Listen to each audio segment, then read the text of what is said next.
Okay. Hi, everybody. Today we're going to talk about triggers for anxiety. Really, what are triggers? Why are they important to know? And how can it help your children if you know about the triggers? So let's think about some of the triggers that can trigger a response of anxiety. One of the things really we're talking about last week is that COVID has been quite a trigger for people. So therefore, when we think about some of the triggers of COVID, it's like, what's out there? How long is it going to last? Can I catch it? What about if my parents catch it? So there's an awful lot of triggers around the COVID itself. There are a lot of other triggers, of course, about anxiety, because it may be that your child had anxiety before COVID started.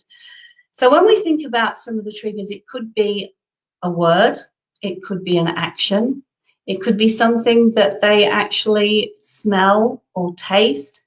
There's lots and lots of things that can trigger anxiety in our children. Some of the things that I was, I suppose, dealing with my own son was social anxiety. So as soon as he actually thought about going out with his friends or into a crowd, he started to become anxious. And sometimes it would even stop him going to any events that he would really enjoy if he went. But he just got it into his head that it was going to be difficult. So he just didn't go. When we think about anxiety in teens, quite a lot of it's about anxiety about ourselves. How do we look to other people? Do we fit in with other people? And when we allow our children to speak to us about it, quite often it's something that can be dissipated by just talking and realizing that their fears are not always our fears and vice versa. So when we're thinking about the anxiety cycle, it's always started off with a thought. And that thought then generates this cycle of anxiety whereby our body starts doing certain things. And it will just respond to the thought process. So if we think that we're not going to fit in, or that we're going to be out with people who are judging us, then of course we're going to get anxious about it.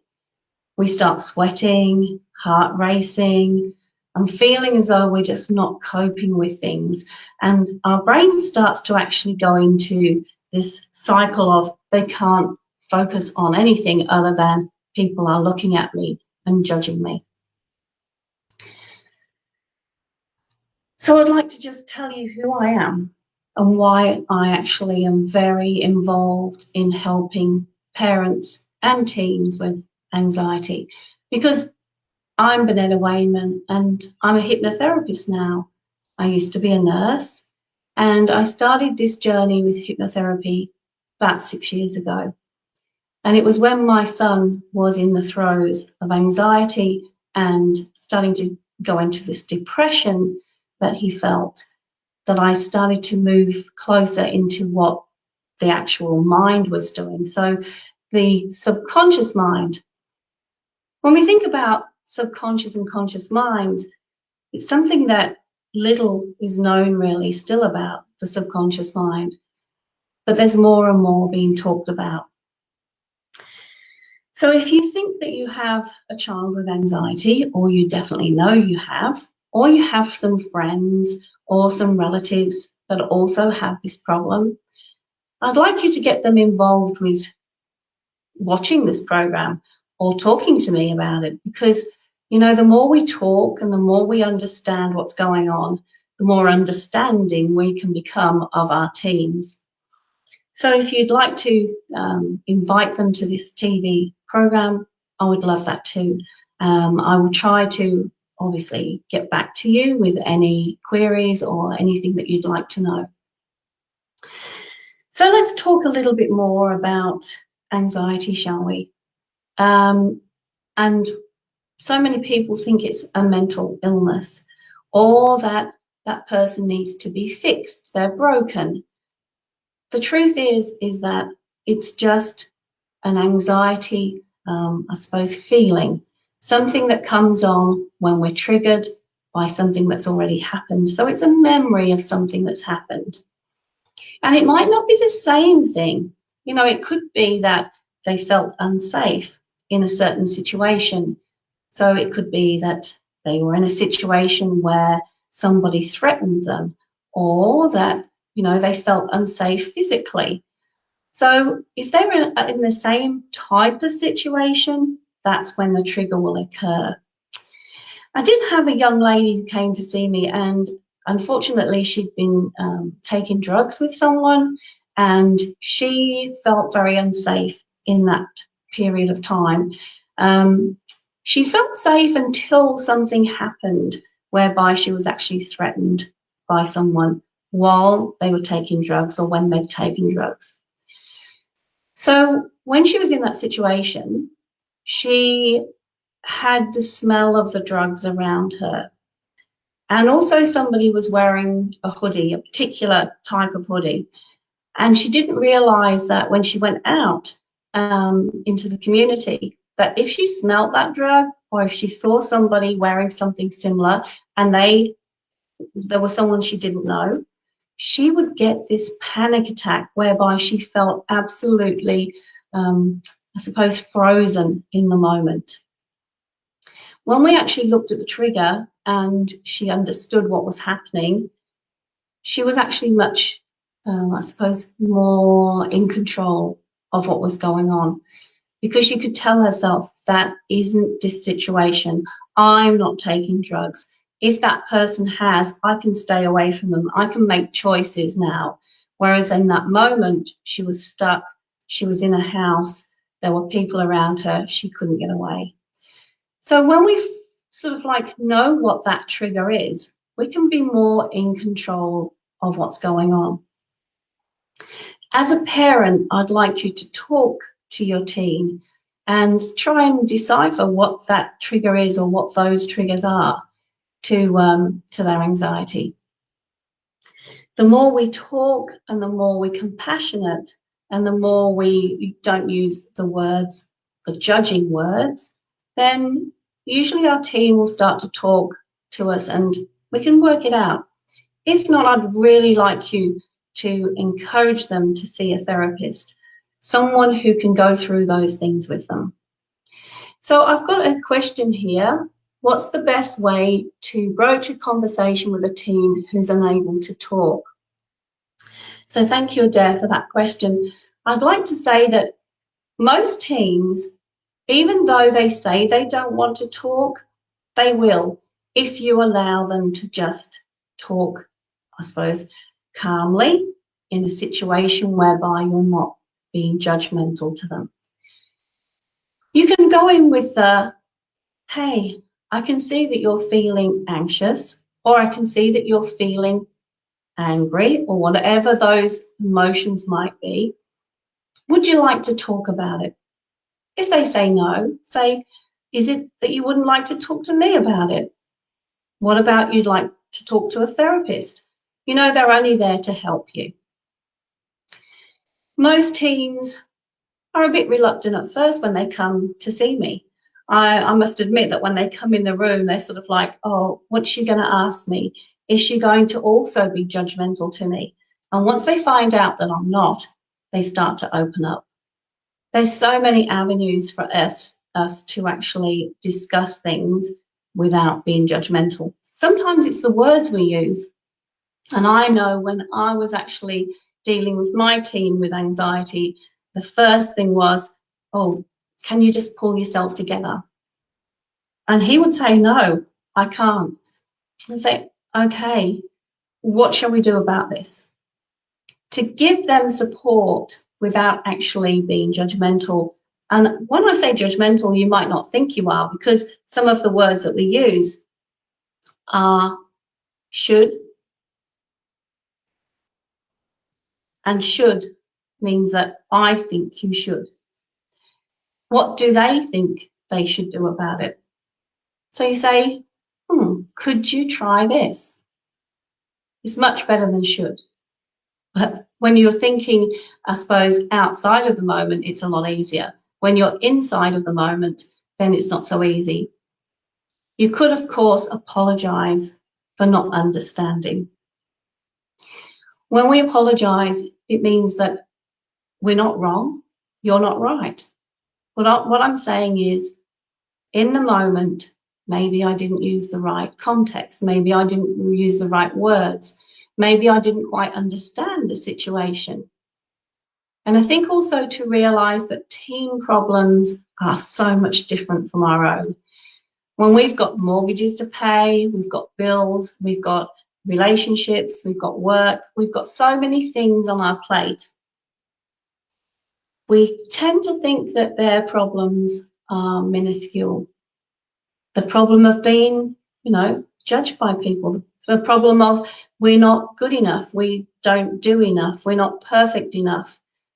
But if we just realize that those teen problems are as big, if not bigger to them than they are to us, because we've had many years on the planet to just, I suppose, justify that those things aren't as important to us.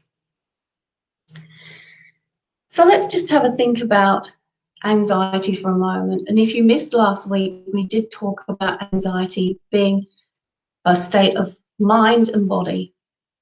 So the mind tells the body, I'm feeling this way. And it's usually I'm feeling fearful, or I'm feeling as though I'm not coping. I'm feeling as though someone's against me. And so when we feel those things, or we feel trapped, the body starts reacting. And it reacts in basically the same way most times, is the sweating and the heartbeat racing and the foggy mind, until sometimes it takes over and we have a full-blown panic attack. And it can feel like that person is actually going to die. They believe they're going to die because their body is in such, I suppose, disarray or disorder. And when we call this an anxiety disorder, it is in a way because the body and mind are in disarray, in disorder. However, I think if we start thinking about it as, someone's broken, they need fixing, their mental state is unstable, that it's a mental condition whereby it can't be changed, then things start to go really wrong. And as a teen, it can be overwhelming. I've had some teenagers even say that they contemplated committing suicide sometimes because it was so overwhelming. They haven't, obviously, so therefore they have some sort of control over it. And I think the more we talk about it, the more we can understand this condition as being a state of mind and a state of body. It makes them feel so much better, as if they're not alone with this, as if there's nothing to fix really. It's just finding out what the cause is, the core problem, as we call it in hypnotherapy. And then we can start to really wind things back and to do something really positive about it. Because really no one wants to live in that state, but they don't see a way out when they're in it. So if we can be very helpful as parents and as therapists to, I suppose, listen, understand, and then help them to communicate how they feel and to understand that they're not at any threat when this is happening. It's just a memory. And if they feel threatened, then they can do something about it rather than just to hide away in their room and the things get worse. Because quite often things do get worse, don't they, if we sit and we just think about them and we exaggerate them and catastrophize them. A lot of this happens at night. So if you're finding that your teen isn't sleeping well, it's possibly that they're going around and round in circles about how they feel, how hurt they are, what's happened to them in the past. And quite often we find that depression will follow if we don't get on top of the anxiety cycle quickly. So I just think that let's go through a few things that you can do as a mum, is to talk to your teen if they'll talk, encourage them to see someone if they won't talk to you, because encouraging is different than making appointments for them and making them go and making them do something that they're really uncomfortable with. How encouraging them is to probably look up to see that you can deal with this, to find a book that they can read, to suppose look at testimonials from people like myself, so that they can really see that it's not such a huge problem that it can't be overcome, because it can be overcome. What about if you actually stop trivializing their problems? So stop trivializing, sorry, and to sit and really think about teens' problems. And even though they seem trivial to us now, they probably weren't when we were a teen, if you think back to the days when we were trying to impress people or be more perfect than we were, because no one's perfect. However, you want to be perfect. You want to do the right thing. You want to not let your parents down. And I know that when I was choosing my own career, it was a hard choice. And I know some of my friends were pushed into doing a certain career because their parents wanted them to. And it was mainly living through your children, through what they were going to achieve that you probably didn't or didn't have an opportunity to. So allow them to make choices for themselves in certain areas and listen to them and really help them along their way. We're really only there to guide them. Remember that they are not us. They're not us. And we're there to guide and to be there for them, so support. One of the really great things I like to do is be supportive to those teens. And I make a bit of a joke about it and say, you can ring me anytime, just not 2 a.m. And I suppose, and I do say to them, you know what, though, if you were really desperate to talk to somebody at 2 a.m., there's so many places that you can ring. And if you can't get any of those places, then you know what, you still could ring me. But I do make a bit of a joke about it and say, you know, I'm available to you as much as possible. If I'm with somebody and I'm with a client, I may not get back to you right away, but I'll get back to you as soon as I possibly can, particularly if you tell me that you're feeling as if you're in a crisis point or that something is really, really setting you off. Please ring me, because I know that so many other therapists don't do this. And also there's not many resources that know you well enough, right? Because if you're ringing a lifeline, or you're ringing about a depression and you're ringing someone to help you, you have to go through so much of your life history, what's been going on. Whereas if you're ringing me and you're one of my clients, I already know what's going on. Remember also that the words that you choose, the words that you use, are important. So always think about the words that you're using. And if you try and speak to someone when you're calm, then you've got the calm, logical brain that will be on your side rather than the emotional brain. I've got another little thing here from Adair. Do you have any resources that I can use for my team to meditate? Yes, I do actually. I have a download that you can download. It's a free one, the Chaos to Calm Relaxation. And what it is you just listen to that for 10 or 15 minutes, sit calmly with yourself, and it will take you from that state of being out of control in this chaotic brain state. And then you can actually start to calm your nervous system by doing some breathing techniques. And then you can start to think logically about a situation rather than be in that illogical, emotional brain that takes us on so many journeys that we really regret afterwards. The things that we might say, the things that we might do in this state that we're in. So I think today we've covered quite a lot. And if you'd like to get hold of me at all, of course, you can get hold of me. All the links are here. And I'd love to answer any questions that you have. And if I can help in any way, I'd love to do that too. So I'm going to wind up today and say it's been lovely chatting to you, and good luck with your teen. And remember, anxiety is a state of mind and body, not a mental illness.